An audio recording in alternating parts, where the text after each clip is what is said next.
All right, and good evening, folks. Sam Whitfield here. The Whitfield Analysis. TheSamWhitfield.com, AmericanWatchman.org. I'm an all-around great guy, as you all know. Welcome back to the Whitfield Analysis. I haven't done a show in at least 2 months. I've been busy with college and all that fun stuff, and also trying to get American Watchmen put together some more. Speaking of American Watchmen, we have a jam-packed show here tonight. Joshua Johnson, who is one of my co-founders at American Watchmen, is joining me tonight, and we're going to discuss just the unbelievable victory that we had on Tuesday night. In case you've been living under a rock and I'm your only news source, Donald Trump is officially the 45th president of the United States. Neither Josh or I were big Trump fans at the beginning. And then once Trump became the nominee, I was fully on board, as was Josh, although there was a moment where you were a little unsure about that, and I'll let you kind of explain that process. But through it all, this election has just been a wild ride. So on tonight's broadcast, or at least part one of the broadcast, I want to discuss what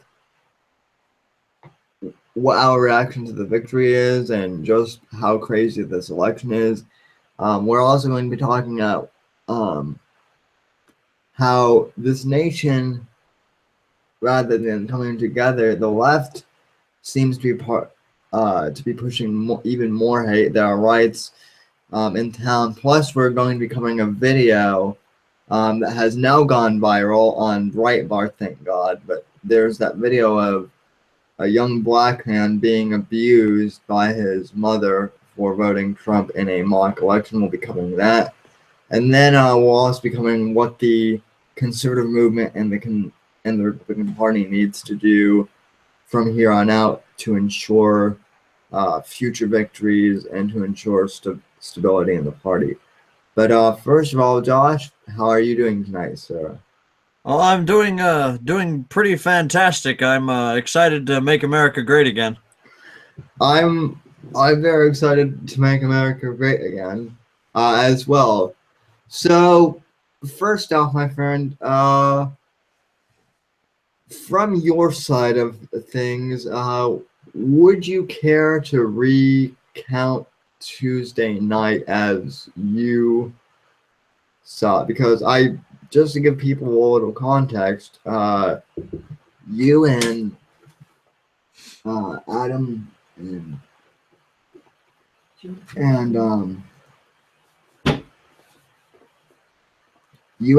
Gabe and I were all in the group chat together, talking about the election and watching the polls, and we were all pretty nervous about what was happening. And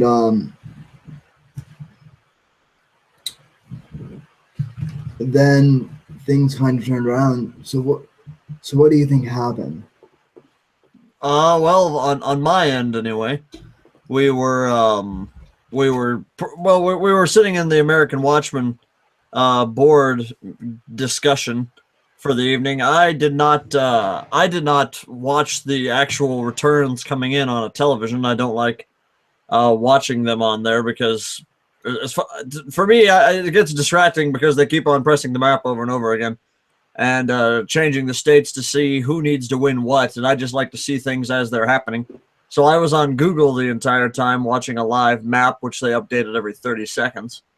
And I watched for, I think I started watching around 5 or 6 o'clock, and they were starting to get rolling. And the map kept getting redder and redder, and I think it was around 9 o'clock when Trump pretty much had the whole country almost looking red, except he had not been declared the winner because all the swing states weren't going to be called till later. and I began to cool down a bit, and I was still very nervous because I was like, "You watch, Josh. As soon as you confidently say that you guys have won the White House, something will happen, and we'll end up losing." And I didn't expect for us to win, really. I don't think anybody expected for us to win. Like you said, I think it was one of those, my God, we've actually won moments. But it was pretty exciting. This is the first presidential election since I've started working in politics that we've actually won. So I'm excited. Same. I'm excited to be part of a party in power now and see how that, because up for the last 8 years, I've gotten used to behaving as one does in an opposition party, and we're not in the opposition anymore. We're in government now, and Yeah. it'll be an adjustment, but I'm excited to see how that works. I'd encourage everybody to check out greatagain.gov. That's, I don't know if you've been there yet, Sam, but that's Trump's transition website, and they have a little section where you can submit your story to the president-elect, and you can give your ideas for what he ought to do as president. And if you're interested, they have 4,000 positions open at the White House that you can apply for. And I thought that was pretty interesting. I'm not sure if they've ever done that before. This is the first time I've ever seen a president-elect picking the staff at the White House through an application process like that. And I think that's cool because that's Trump's background as an entrepreneur in the private sector, hiring the best people for the Trump organization, and now he's hiring the best people for making America great again. Maybe he might want to hire the American Watchmen team to do press coverage. We Uh, could we could be part of the press corps now, since the old media is dead. that'd be pretty interesting, I think. Speaking of, folks, as you may have seen a little behind the scenes look, that was my mother who walked in and broke my concentration there for about 30 seconds or so. I don't like people in my studio usually, and that's why it gets distracting. But anyway, yeah, I mean, so going into the election and going into the evening, I've been so used to having knots in my stomach about every 4 years for the last 8 years, really, because I've been so used to us losing. On the day of the election, I was nervous as all get out. It's like when you have a test in college or in high school, but you're not really sure how well you're going to do on the test. Even if you've studied real well, you're still nervous about it. That's how I was times 10, because rather than this just being a test, this determined the future of our country. And I was really praying hard, but everything I had read up to that point, and I imagine this was the same for you, Josh, said even the conservative blogs were saying, look, it doesn't look good for Trump. We're probably going to lose this one. And at that point, I had actually started to write like an article for American Watchmen on my laptop that was pretty much along the lines of, okay, Hillary Clinton has won. What do we do from here? And I had that piece about halfway done, and I'm like, I'll finish it tomorrow. Lo and behold, I ended up finishing around 4 a.m. in the morning when I finally stopped watching TV here on the East Coast. After Trump gave his speech, I came in here and gladly deleted that article, and I just couldn't believe what had happened. So, A lot of the conservative media made it look like it was going to be a tough road to hoe for him going into the election. But I was reading on CNN and I know Clinton News Network and all these other websites, and I was absolutely convinced going in. I wasn't absolutely convinced. I talked to Gabe about it a lot, and I knew we had a shot. And Trump was like a wizard, so none of the political rules have applied to him thus far. I will say this: our co-founder Gabe has been an optimist all the way through. He is one of the most optimistic people in politics that I've met in terms of the polls and how wrong they were. Like you said, he is a wizard. I'm not sure if you saw this, but he actually predicted Hillary Clinton would win. No, you mean that Donald Trump would win or that Hillary would win? He predicted that Hillary would win in his official predictions article, and was dead wrong about it. But we were optimistic that Trump had a shot. We just didn't think it was likely because, as you know, all the smart money was on Clinton presidency, and I'm glad that the smart money was wrong. It was shocking, and I think that's the reason why so many people in the political elite are so dead set against Trump, is because he proves them wrong every step of the way. I was watching Seth Meyers react to it, and he's been a liberal shill throughout the entire election, and he seemed to break down crying, but he admitted he was at least wrong about Trump on everything this whole cycle. Yeah. Oh gosh, that's another thing I wanted to talk about. The day afterwards, Josh. I mean, for the first 24 to 48 hours, I couldn't believe it had happened. I thought I was like, no, I just had a really good dream, and I haven't woken up yet. I mean, it felt so surreal to me, but then once it became real.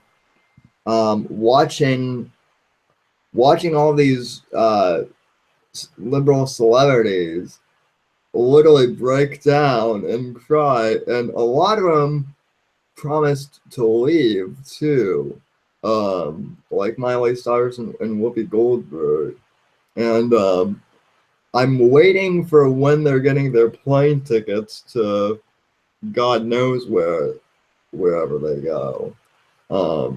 I don't think they're going to be leaving. I just saw that Lena Dunham had come out with a very angry rant, saying that that Trump she made the comment when it seemed apparent that he was going to lose. So now she's not standing by any of it, and I don't like the whole the way everybody pays attention to celebrities saying they'll leave the country, because nobody ever follows through on a promise like that. No, I know, but I wish they would. I mean, that would. I mean, we were actually talking about that at lunch today. My friend Dan Sandini, who has been a guest on this show a few times over the years, we talked about that, and no, obviously we knew that they were full of crap from the beginning, but I mean, if I would just like for one of them at least to follow through, rather than making a whole big stink out of it. But of course, that's what they do. So I'm not entirely sure that a lot of them are as far left as we sometimes think they are. I think they just like to kind of go with the crowd, because you've seen like Kelsey Grammer. I think he came out as a conservative some years ago, and he was pretty much crucified in Hollywood. And so I think a lot of them just play liberal in order to, and maybe I'm wrong.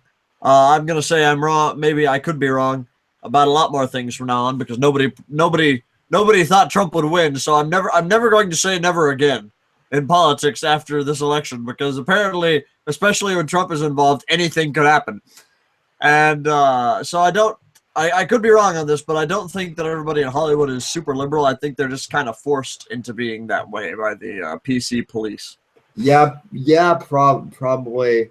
I mean, who knows? Lena Dunham, though. I mean, you just mentioned Lena Dunham. She she obviously is one of the worst, though, in terms of, she's just a blatant.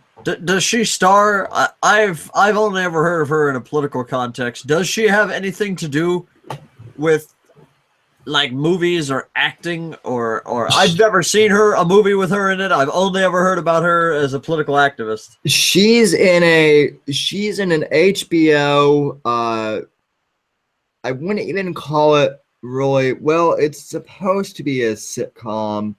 Um, she's in a show called Girls, which basically there's no other way to describe it other than it's supposed to be Sex in the City for millennials, I guess is the best way of putting it. It's about five single women trying to hook up in New York City basically, and it's about like their love life and all of that. That's what it's billed as. It's deeply um radical feminist. I mean, you've heard of. So it's the poor man whose girlfriend bosses him around's porno. Gotcha. I um see what we're shooting for here. yeah, yeah, pretty much. Although to the show's credit, because we get HBO here through my dad. I have an account back in Denver, and I figured I would use my dad's account or my login through my dad's account and just use it here. So I checked out the show just to see what it was. The one thing I will give girls credit for is the guy who played in the Star Wars movie. I can't remember the actor's name, but the guy who plays Kylo Ren. yeah, Kylo Ren. I don't know his He name, but I know who you're talking about. he he's on that show, and I guess it was his first. That's kind of how they discovered him, and he actually is a good actor. So I mean, I think that show has good actors, but Lena Dunham wrote and created the whole show, and it's pretty obvious that. I mean, yeah, she's trying to do Sex in the City, but she's also, doing. I guess, I guess if there's the red pill thing, she's doing whatever the opposite of that would be. So, Gotcha. um, yeah, I mean, in regards to the whole celebrity thing, I mean, I agree with you. Now, it is hilarious to watch the social justice warriors, such as Lacey Green, meltdown on Twitter and on YouTube. And as I can't remember what you put in the chat, but you said something the other day to me that made me laugh about liking all of these sweet liberal tears or something like that. Well, in my community, we have a lot of people who are dead set against Donald Trump, unfortunately. And excuse me, I'm about to sneeze there. A lot of people were dead set against Donald Trump, and they lost their minds. And the day of the election, they all said, "Oh, I'm not going to vote. I'm too smart to do that. I don't need to vote. Hillary Clinton's going to win because Trump could never win." And they didn't vote, and then they lost their minds and went nuts the day after he won. I may be trying to sneeze for the rest of the episode. I don't know. I can feel it's there. It just doesn't want to come out. You can go ahead and sneeze if you need to. Don't feel like you need to. No, I'm not trying to hold it. It's just there. It's just not wanting to come out of me, unfortunately. Okay. Yeah, I've had some guests like try to hold in sneezes before, and I'm like, what are you doing? Anyway, yeah, I mean, honestly, this election was just shocking to me that we won. Now, going forward, because a lot of people have asked me in regards to all these riots that are going on, people are shocked that this happened. Honestly, I could have told you here's the thing.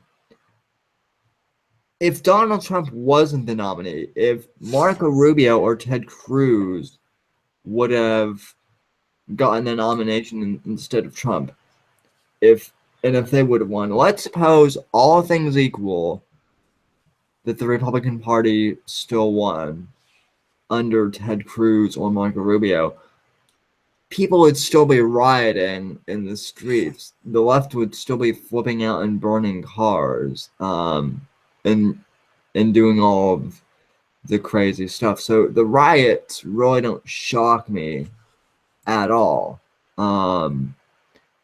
I think for the most part, conservatives have had a pretty good reaction to it, rather than, in terms of just laughing at it. But I do worry, not so much right now, but more as the holiday season and Christmas time comes around, if we'll see like people burning Walmarts, or trying to disrupt Black Friday or something. That is something that I think Black Friday does a pretty good job of disrupting itself every year. But I don't. If they do continue to protest, well, actually, I know they're going to continue to protest, because here in Nebraska, we have a bunch of young SJW twits who from the college in Lincoln, who want to go and march around the Capitol every single day for 24 hours a day until January 20th, protesting Donald Trump's inauguration. To which my only question to them would have been, what in the hell are you trying to accomplish? Marching around the state capital of Nebraska for God knows how many days until Trump is inaugurated does nothing to stop him from becoming president of the United States. Nothing, and that's the bigger issue, I suppose, because these protests don't actually solve anything, and I think the problem is these college kids, and these millennials in particular, have been coddled not only their entire lives, but especially so during the last 3 or 4 years they're in college, and they go.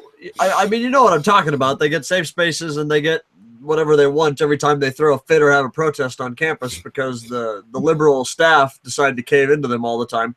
And then they go out into the real world and they figure that, oh, well, Donald Trump's been elected president and I don't like it. So if I cry and scream and act like a giant crybaby every day until he's inaugurated, then eventually the government will cave and give me what I want, just like my school administrators did. And unfortunately for them, real life does not work that way. At some point, they're going to have to get off their dead asses and go find a job, because they can't go on like this forever. Not only is it destroying the country, but at some point they have to get real and put on their big boy pants and accept that Trump is the president. It's more than just because I've heard the get a job line, and I mean I agree to an extent, but it's more than get a job. Because believe it or not, there are a couple of these social justice warrior types that do have jobs, and yet they're still destructive. They just need to learn how to communicate better with other people. And by the way, Josh and I are speaking as millennials ourselves, which really I'd like to clarify. I feel like a millennial in exile. So do I. Honestly, whenever I tell people that I'm a millennial, I feel embarrassed. Honestly, just because, and this is one thing that I feel that we've done a good job of here at American Watchmen, but that the millennial conservative movement has not done a good job of doing, is all of these millennial conservatives, and I'm not saying that we're perfect, but I think we're going in a generally good direction. I feel like millennial conservatives, we tend to over intellectualize our movement, and you have these millennial conservatives who love to talk about Rand Paul and who love to talk about all the insurance they love to talk about all the sorry that came out wrong. They love to talk about all of the um, internships. Yeah, that's what I meant to say. That they're working on and attending, and that's cool if you're a political science major. But even then, most millennials aren't as politically involved. So to them, talking to an overly intellectual conservative millennial can be really difficult sometimes because they themselves understand conservative values, and I feel like it would be benefit us to talk more casually about politics with some of our friends as opposed to talking like super economics in bubbles or Well, something. I mean, I don't know, but does that make sense as to what I'm talking I about? understand. I understand what you're saying, and I think that's also a part of a wider issue we have with our culture. Because as you may recall, William F. Buckley back in the day, he was known for being quite loquacious, and for the millennials listening, that means very talkative. And he used quite he had a quite a sesquipedalian vocabulary, which means very advanced for you millennials listening. And, Mhm. and there's a reason I'm doing that. It's part of a joke. The punchline will be good. Don't worry. And the uh, the point is, back then on his program Firing Line, you had these millennials who could deal with his quite advanced vocabulary, and now they can't. And not only that, but I don't know about you, but I like reading classic literature. And compared to a lot of the fiction that comes out today, there's just a massive difference between the word choice, the sentence structure, how it is written. And my point I'm trying to get to essentially is I feel like the entire culture has been dumbed down. And so I understand that at some level we're going to have to kind of, lower our, I don't want to say lower our standards, but we're going to have to try and reach out to people in a language that they understand. Right, and I'm not saying that we have to dumb down the culture, but um, It, but what I think a lot of young conservatives is, looking at it from the other side, is that the dumbing down of our culture is a problem that has arisen from the left's policies for so long. And I understand Obama's only been president for 8 years, but the left has controlled Hollywood and the left has controlled culture right, for much longer than they could have controlled the White House. And and yo, go none, ahead. well, since they control Hollywood and the culture, they've dumbed it down quite a bit. And so I think conservatives, what we hope to do is that we hope if we lead by what a lot of young conservatives hope to do is that if they lead by example, they will inspire their fellow millennials, if that makes any sense. Yeah. No, I completely agree. My friend Dan Sandini, who for those of you who don't know, I'll post a link to my old interview from about 2 or 3 years ago that I did in the show notes for this episode. But Dan Sandini, who is my friend who I had lunch with today, he's famous for a movie called that he was in called Occupy Unmasked. Occupy Unmasked was produced by the late Andrew Breitbart, who originally started Breitbart.com. And one of Breitbart's most famous quotes, and Dan and I actually talked about this at lunch in great detail today, was Andrew's famous quote, which is that politics is downstream to culture. In other words, so take me. I like politics, but the reason I got involved in politics when I did, when I was back in middle school, even eighth grade, was because I was getting pretty sick and tired of like political correctness which was a cultural thing. And so then I started listening to what. So then I started reading some of these conservative websites. I mean, I was raised pretty conservative to begin with. Like I had listened to Rush Limbaugh and whatnot, but I hadn't really been active myself. I had been more of a passive listener. But then when PC culture started to influence things like video games and whatnot, things that I cared about as a teenager, that was when I kind of became awake. And so Breitbart was still alive, so I started following his venture. And so I would consider myself more of a cultural conservative slash cultural libertarian, as Milo likes to say. I'm not saying that like the that the Turning Point USA economic young conservatives aren't helpful, because they are, and I certainly think that we need them. But I also think that there are way too many policy oriented conservative millennials and not enough culturally oriented young conservatives like you and I are, if that makes sense.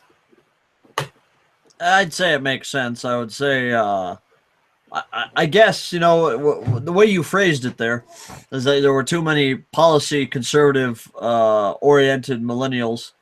And I think culture is a policy issue as well.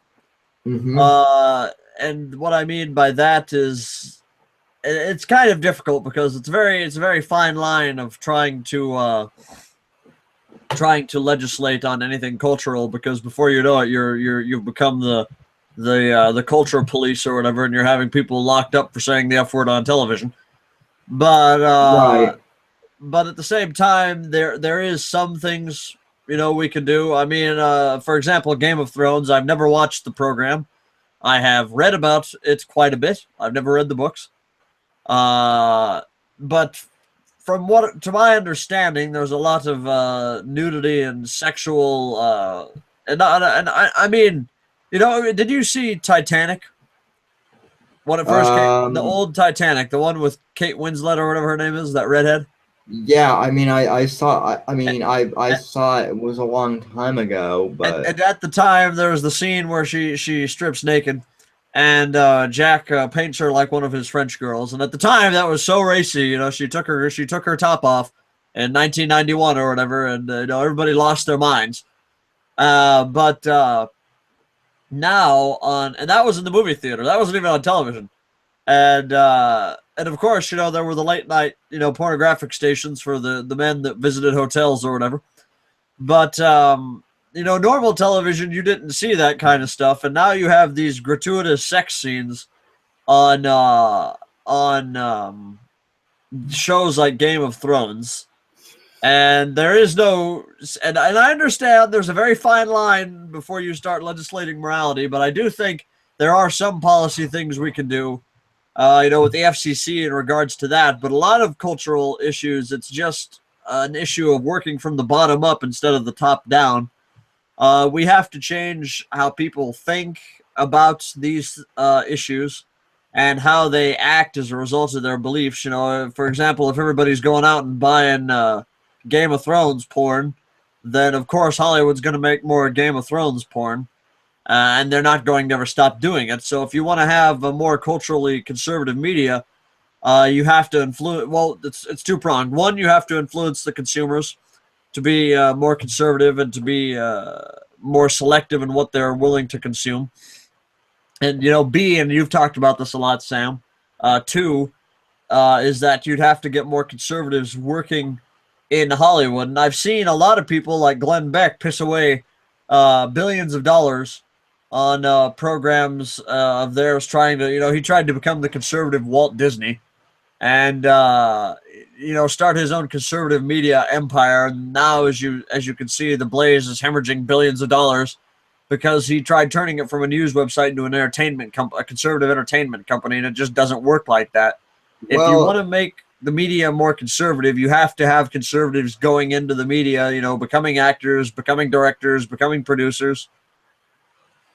right, and that's something that I think Steven Crowder always says is Stephen Crowder, who I deeply admire. He says, look, the reason why we're on YouTube, the reason why we're on Facebook and Twitter is because we need to fight them on their platform. Meaning, the fact that the left owns Google and all of these other platforms out there. I think that's brilliant. Rather than he's hiding away, on our conservative community dot whatever. I think it's important to go where they are, and it's interesting that you bring up Glenn Beck. The thing about Glenn Beck is I used to be a big fan of his. I've met him a couple of times.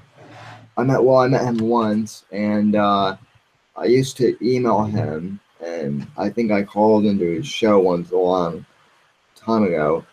I used to like him, but once he started picking fights with other conservatives, and also claiming to have religious powers and spiritual powers, it just kind of disenfranchised me, and I felt like he lost a lot of credibility. So I think he hemorrhaged money by trying to make his own Hollywood, but he also hemorrhaged money trying to pick a fight with Donald Trump and the GOP, which didn't help him either. So I stopped liking Glenn Beck because he became far too libertarian for my liking. And not only that, but when he started to become self-righteous and claim that he spoke for God, which was just nonsense. Uh, he became too full of himself for me, really. And not only that, but his self-righteousness led him to doing very liberal things. I remember I got very upset with him when he went to go and help all the criminal immigrants down at the border and visiting the people at the detention center and saying that his charity would be giving to them when he could have been giving to people in the United States who don't have anything. And there are people, there are kids in the inner cities that don't have shoes or blankets or toys or whatever it was he was handing out to these people who had legally come into the country. Instead of helping Americans first, he chose to turn around and help these illegal aliens who had no business being here in the first place. And I just lost a lot of respect for him after that. Well, yeah, I mean, I lost a lot of respect to him. I think the final straw, though, was last year, when after Trump got in and Trump was starting to gain traction, and it was around the same time that Milo Yiannopoulos started to get traction. Now, look, I'm a huge fan of Milo, but I understand he can be a little rambunctious for people, and he's not everyone's cup of tea, which is fine. I happen to think we need more gay flaming conservatives like Milo is, but that's another show for another time. What really bothered me, though, is that Trump basically called Milo Joseph Goebbels on air, and he was actually the one who started to portray the Nazi meme that the alt-right was somehow related to the Nazis. And rather than getting upset, I think Milo and the alt-right just kind of rolled with the punches and kind of turned into a joke, which I think was, I mean, I think it was kind of weird that they did that, but also secretly genius. But I just didn't like the fact that Glenn Beck called Milo a Nazi. That was kind of the last straw for me. Yeah, I like to follow Reagan's 11th commandment. You don't well, with exceptions for certain friends of ours over at Red Millennial. I I normally follow the 11th commandment of Reagan's, and do not insult or attack other Republicans. But sometimes I make exceptions. Only when they deserve it.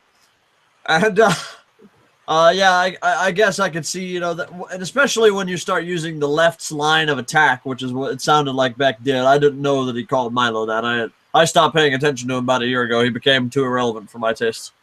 But yeah, even Ben Shapiro, who wasn't a fan of, who's never been a fan of Milo, I called Beck out on that. And that when Ben Shapiro calls you out, that means you're in trouble. I think at this point the only saving grace for the Blaze is Blonde Barbie, as Red State likes to refer to as, and that's Tommy Loren, who I can't figure out with Tommy whether I like her or politically, or whether she's just eye candy. But I think we'll have to see what the years bring. I'm a pretty big fan of Tommy's. I like her. I can't picture her staying with the Blaze for much longer. Even though Trump is the president, I hope he still carries through with the Trump TV thing that everybody was talking about. Because that would be incredibly awesome if the president had his own TV channel that he could use to fight the mainstream media that attacked him and bashed him every single step of the way, and have the Trump TV press corps at the White House. That'd be amazing. It would be 1984, though, Josh. Don't you know that? Well, he doesn't have to be directly running it. He could put Eric Trump in charge. He could put not Tiffany, but Ivanka. He could put a lot of them. Actually, I'll tell you what. I hope Ivanka runs for president down the road in the future. I hope she does. Yeah, I wouldn't mind her being our first female president. I think I would love that. I think I would be overjoyed if not only does Hillary not be the first woman president, not only does she lose to Trump, but then Trump's daughter becomes the first woman president instead of Chelsea. I think I saw earlier today Chelsea Clinton is preparing to run for Senate because apparently they haven't gotten the message that the world is sick and tired of the Clintons yet. But oh damn it! That means that my reasoning for voting for Trump just went out the window, which was that I was pretty sure that Trump would end the Clinton dynasty once for all. I think he has. I don't think we're ever going to see a Clinton in the White House again, and it would be amazing if Ivanka ran against Chelsea and beat her. I think it would. It'd make for a great. It's the sequel. 2016, the sequel. That's what we'll call it. I also like. Now, I actually did get a couple of alt-righters who were actually upset with me the other night for saying this, but I like Trump, but I actually like Don Jr. better than his father. He's much more charismatic. Are you sure you don't mean Eric? Why? Well, Eric Trump is the one that I see talking more often, and I confused him with Don Jr. for a while too. No. I mean Don Jr. Because I saw Don Jr. talking, and I'm like, wow, this guy doesn't talk much, but when he does, he's like Rubio, only in terms of charisma, but with the Trump last name. I haven't seen much of Don. I saw him at the convention, and that was the last time I heard him speaking. I like seeing Eric Trump go out. I think Eric does a fantastic job. He'd be another great one to get into politics. That's what we can do. We'll just have every Trump kid down the line become president, and Clinton can sit there in her house and eat like tubs of ice cream, and do whatever else it is that she's been up to for the last couple of days, aside from beating the crap out of poor Bill, probably. He gets the blame for everything whenever she loses. But there's actually there's actually a meme about the Trump kids, and it says the next 45 years of I hope so. I and hope it, so. If we and had it, a Trump in the White House for the next 45 years, I would be pretty happy. I would be pretty happy, especially if it meant keeping the Clintons and the Obamas out. I know I saw a meme the other day that had Barack Obama and it says "A New Hope," and then it had Trump and it said "The Empire Strikes Back," and then I had Bernie 2020, and I was like, well, Bernie will probably be dead, but no offense to him, he's just like 80, he's like what 100 years old. He's not gonna be running for president in 2020. I don't know what these kids are thinking, but and then for him it said the Return of the Jedi or whatever nonsense that was. And I don't know. I think I would like to see one of Trump's kids take over well, after him, and then we can just run down the line for the next 45 years and not have to worry about the Democrats ever again. the final photo was in that meme was a picture of Barron running in like 21. I mean, basically the point was by the time Barron runs for president, I think you and I will be like senior citizens. Um, ourselves, and it was a photo of him like half asleep, like he was at the. At the point, he was dreaming of Minecraft. He was Well, dreaming of. That's what I bet Barron does. He plays Minecraft and he builds a wall around a village or whatever, and he makes Minecraftia land or whatever we'll call it great again. Speaking of that, there is a friend of mine I'd like to give a shout out to on here this evening. And the reason I mention him, the reason I sort of transitioned in with that is because he actually does have a YouTube series of Let's Play videos where he has built a great wall around this town and is making it great again by adding in all sorts of buildings and whatnot. But that's not why I want to talk about him. His name is Trev Havel, and I can send you the link to put in the description when you upload this onto your website, Sam. And he made a pretty nice video vlog in response to all of the anti-Trump protesters called "Trump is my president," and pretty much outlined that the problem with them is that they didn't if they didn't want Trump to be president, all these people should have gone out and voted. A lot of them didn't go out and vote because they never go out and vote because they're liberals and they don't have a job and they refuse to take part in civic society.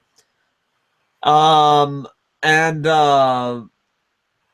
they have no right to scream and whine like babies if they didn't even exercise their right to vote, and they have no right to say that Trump's not their president, because if you're an American and if this is your country, he is your president. And you're not a tree. If you don't like Trump, if you don't want Trump to be your president, then get the hell out. I mean, it's that simple. But a few mutual friends of both Dan and I, and we talked about this because we're big on Twitter, and feel free to join in. But there's been that hashtag flying around saying "not my president," and so a few of us have decided, okay, well, we'll use this hashtag. And so I forget who it was this morning, but I should have retweeted it, but someone like listed off of all just the horrible shit that Hillary Clinton has done, in terms of Benghazi and all and everything. And then at the end they said, glad she's hashtag not my president. So I mean, just counter trolling. Just to troll the SJWs, yes. Yeah, and I mean, and I've been trying to think of ones to write, that are similar to that, because I mean that's real. That's how we won this thing. I mean, meme culture used to be a thing on the left. I mean, or I wouldn't say it was really political, but I mean they did have pro-Obama memes back in '08. I remember, so they memed Trump into they memed Obama into the White House, and then Pizza Party Ben the other night on his YouTube channel actually put up a video explaining how he memed Trump into office, and it was actually pretty funny. So we kind of hijacked meme culture. The other thing, I actually have an article written about this, is I don't know if you remember, but they had Obama Girl in 2008 who was basically just this voluptuous brunette wearing an Obama shirt, and so she was called Obama Girl, and I made comparisons to now we have the Trump girls, specifically with Sarah and Samantha Hagmeyer. So, I mean, the genius thing was we hijacked all of their play, all of their tricks, and used them to get Trump into office, culturally speaking. And, that's how we won. And I'm glad the Republican Party finally read my blog post saying that we need to use social media and pop culture to win these things now. They finally took my advice, and we won this thing. So I feel totally vindicted. I think Trump's Twitter account played a big role in it. I saw the other day Megyn Kelly wrote in her book. I guess Trump calls it his beautiful Twitter account. He was telling her, it's a good thing you didn't do blah blah blah, because otherwise I'd have to unleash my beautiful Twitter account on you. He said. Twitter, the weapon of mass destruction. Which, by the way, I want to give a public shout out. Highly unlikely this would happen, but if Jack Dorsey from Twitter is watching this, you guys lost. Please give Milo his Twitter back.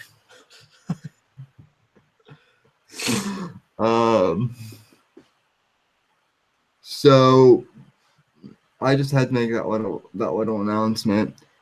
So in regards to the presidency, what would you like to see President Trump do? Make America great again, for one. I know that's a bit vague, but that's it. What I want in a nutshell. That is what I want. I want to see Obamacare either repealed and replaced or significantly changed. In particular, I want to see the individual mandate scrapped, because that fine is just terrible. It makes no sense either. I honestly, I would have loved to have been in the room when they were coming up with Obamacare, because it honestly makes no sense to me. The theory is that they're going to force everybody to get insurance by forcing you to pay a fine if you don't get insurance. Well, if you can't afford insurance in the first place, then, especially under Obamacare with the rising rates, then how the hell is the fine supposed to encourage you to go out and get it, especially when the fine costs less than the damn insurance does in the first place? It just made no sense. I'm not sure what the hell they were thinking of that room when they were in that room. It would have made more sense to just say screw it and push for the universal healthcare system than this one, which doesn't even make sense in my opinion from a progressive standpoint, because it hurts people, poor people. Probably. And excuse me for wiping my nose so many times. It's just that sneeze never came out. Now it's just running like a waterfall. No, well, my theory to that is they probably thought the word fine would scare people, so they decided to use it. But apparently the word fine isn't as scary as the rights for Obamacare. And you know it's bad when Bill Clinton admits on the campaign trail that, yeah, Obamacare sucks, but my wife will somehow fix it. Not. Then beyond Obamacare, what I'd like to see done is I want to see him. The border wall is an interesting topic. I think it'd be a fantastic idea. I've been saying we need to have a wall down there for years. I'm not entirely sure we're going to get Mexico to pay for all of it. I think it would be. I'm not going to say we can't. I'm never going to say we can't do anything again after Trump won the election. It's pretty apparent that there's nothing the man cannot do. So I think it's completely possible. And if he can make Mexico pay for the wall, I want to see them pay for it all, because they do need to pay us back for the billions of dollars that they have sucked out of our country with all these criminal aliens coming and then taking the money and then wiring it back down to Mexico. So I'd like to see that. I'm very interested in foreign policy. Trump's already come out and said that he's going to be the first president in American history to support Israeli settlement expansion, which is amazing to me, not only as a Jew, but as a Zionist, because I have said for years, and I've said this about a lot of Trump's foreign policy, it's almost as if he just got into my computer somehow and read all my emails and my notes and then took the Johnson foreign policy book and said, here's what we're going to do, because literally all of his foreign policy ideas, that is the number one reason I like Trump throughout the primary, even though he was not my first choice. And after he became the nominee, the number one thing was foreign policy for me, because all of his ideas are ones that I've been saying for years. But anyways, seeing continued settlement expansion in Israel, because the Palestinians have clearly proven time and time again they don't want peace. Every time they get a peace offer, they actually say, no, we deserve more land. And they always say when they're like, all right, well, what do you want? They want everything. Second, foreign policy, restoring relations with Russia. As you know, I'm one of the few pro-Russia Republicans out there. I disagreed with Romney when he was bashing on Russia in 2012, and I would like to say that even though he seemed like he was right with the geographic opponent thing, that's only because our administration pursued policies that backed Russia into a corner. Really, like for example, Ukraine. It's none of our business. That's in their sphere of influence, and I think that Trump's already leaning towards that kind of vision for Eastern Europe and Syria.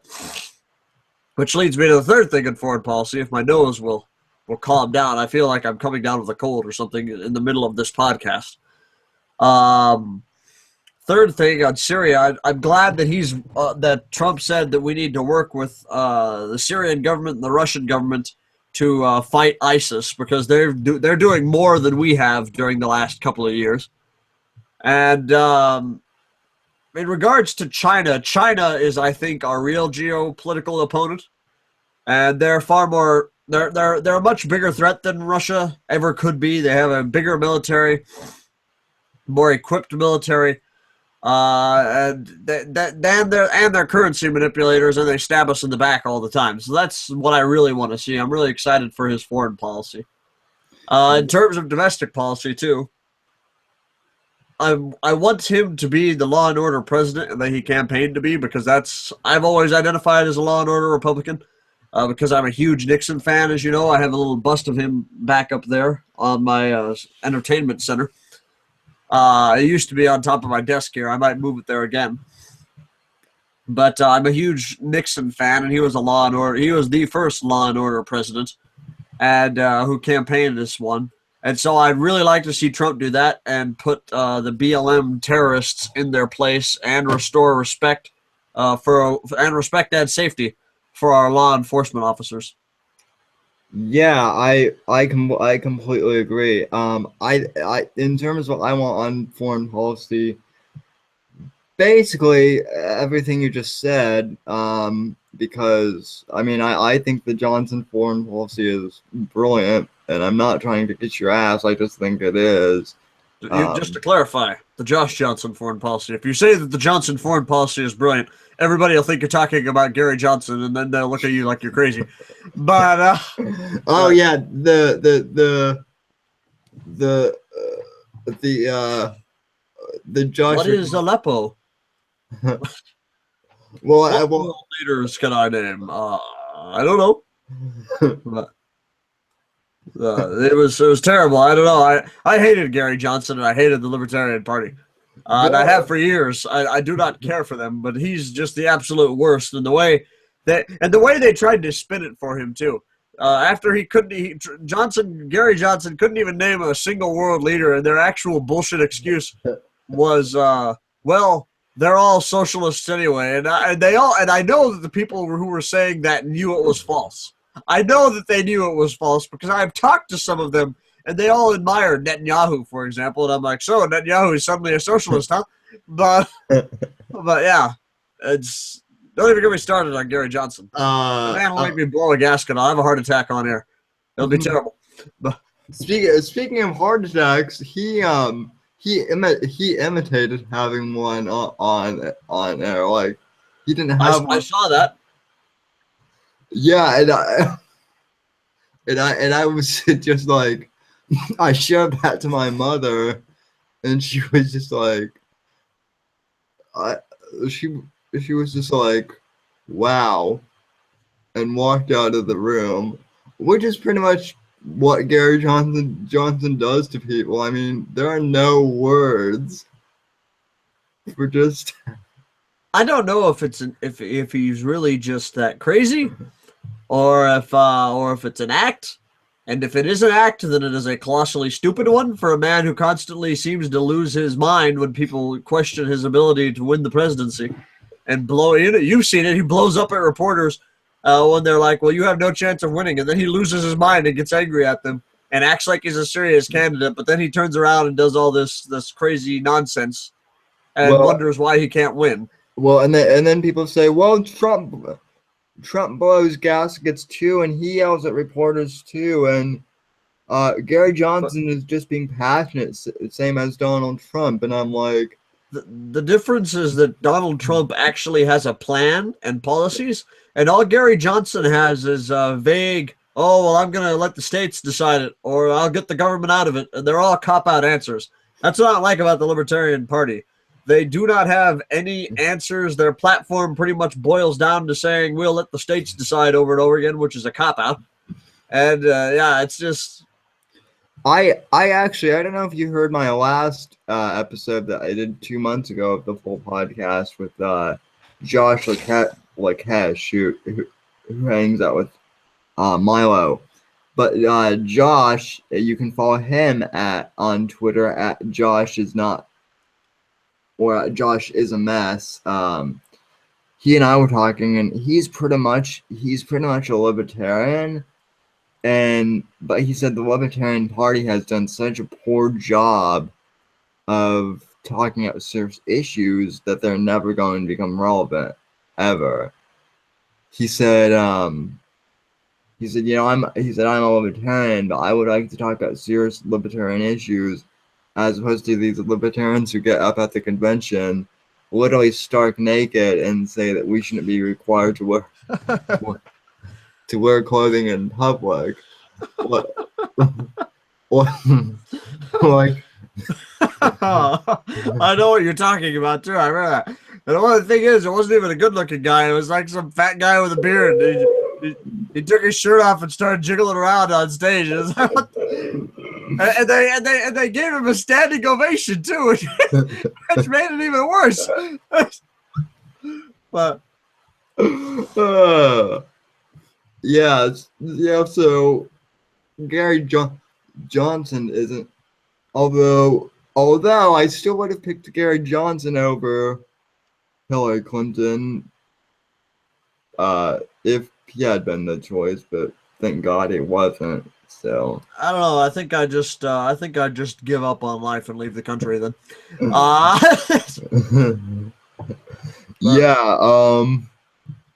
I would actually go to Israel and find a nice Israeli girl if Gary Johnson were to become president, or I would open up a pub in England.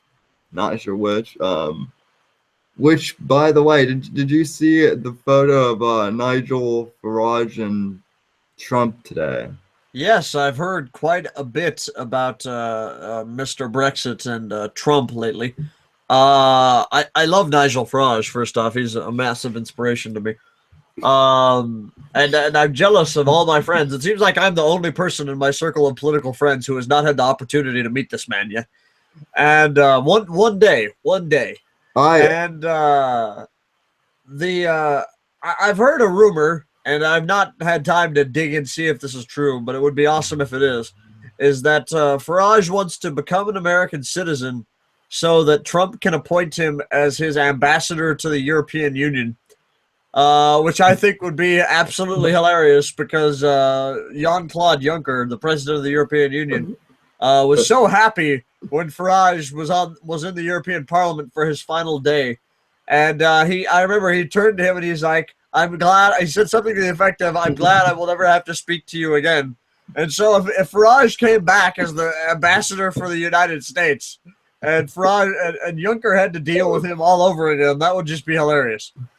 Not only that, but I know that Farage would stand for what's right too, because he's even though he has no reason to, because he was the chairman of the United Kingdom's Independence Party (UKIP) for so long. He actually came to conservative Tea Party conferences and stuff here and talked about how we had to defeat the establishment and stuff a long time before any of these other European parties were taking an interest in our politics, like when Trump got in. And Yeah, so I think Farage really does care about our politics too, just like we well, at least politicos like us care about theirs over there. So I think that's a really positive aspect for him as well. yeah. I mean, who knows? Because now that Donald Trump is president, and we could become so rich, and now that Brexit is out, I now that England is out of the European Union, we could we could get rich off of American Watchmen, and then start like something like Britain, like British Watchmen, or something like that. I see that Breitbart's doing that now. They're setting up more European channels, and I know they already have a London office, but they're going to be setting more up in the Netherlands and Germany and stuff, I hear. Yeah, which will be interesting. So, I hope I hope they do more local bureaus here too in the States. Like they have, I know they have Breitbart California, Breitbart Texas. They really need to do a Breitbart Florida here, so that I can go right for them. Wait, what did I say? I think that would Yeah, be amazing. I'd love to have Breitbart, Nebraska go, and that'd be amazing.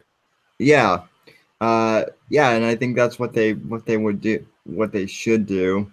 So, and I think that that's the future of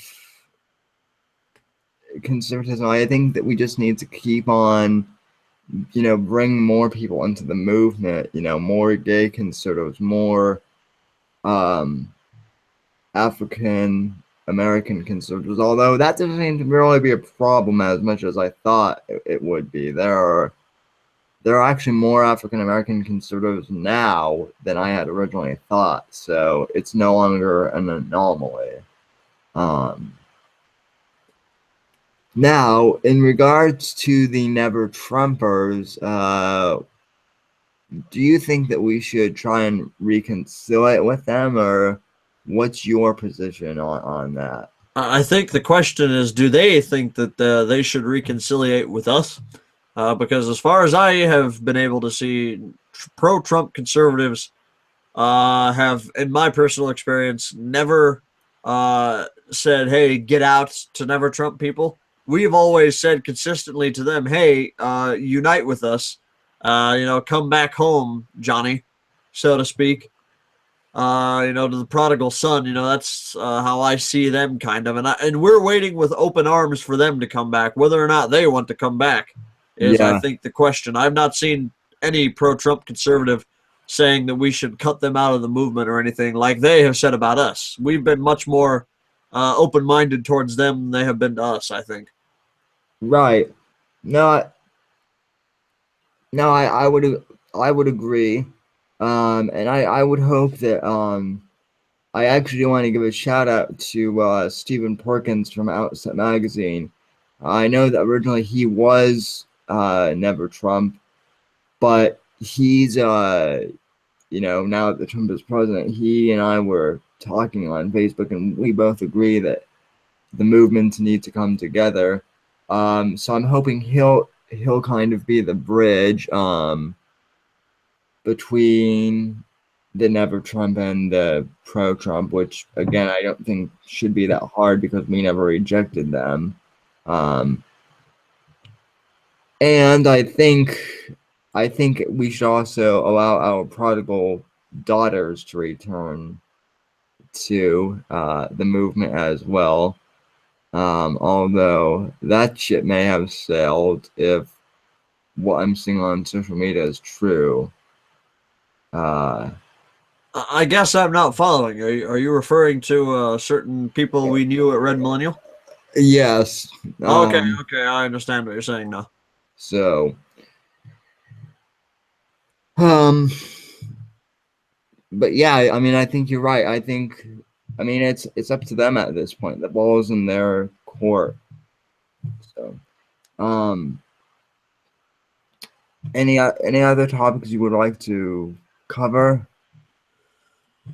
I can't say there are really at this moment. I made my shout out to Trev, and I'd like to really encourage everybody to check him out. Well, he's not strictly politics. He made a political vlog. A lot of his content is more gaming and stuff. So if you need a break from politics sometimes, which I know everybody does, I don't think anyone on our side does right now. I think we're all pretty ecstatic because America is going to be made great again here soon. But eventually, that'll wear off, and around Christmas or so, everybody will want to calm down. And so I'd encourage people to check his channel on YouTube out. He's got a lot of gaming and gaming videos, product reviews. I know that we might be getting a tech section at American Watchman soon that he expressed some interest in writing on. Uh, Beyond that, I have nothing else. I mean, we might have a Yeah, men's fashion section too, but that's down the road. yeah. I would.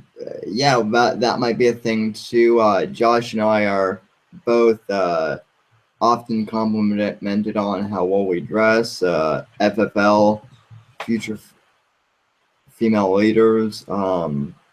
They've done a lot for female fashion within the conservative movement. So I think maybe now it's time for us gentlemen to maybe do something like that down the road at some point. Um, while you're promoting your gamer buddy, I might as well promote my gamer buddy. Well, we're kind of taking a commercial break here. And this is for the audio podcast.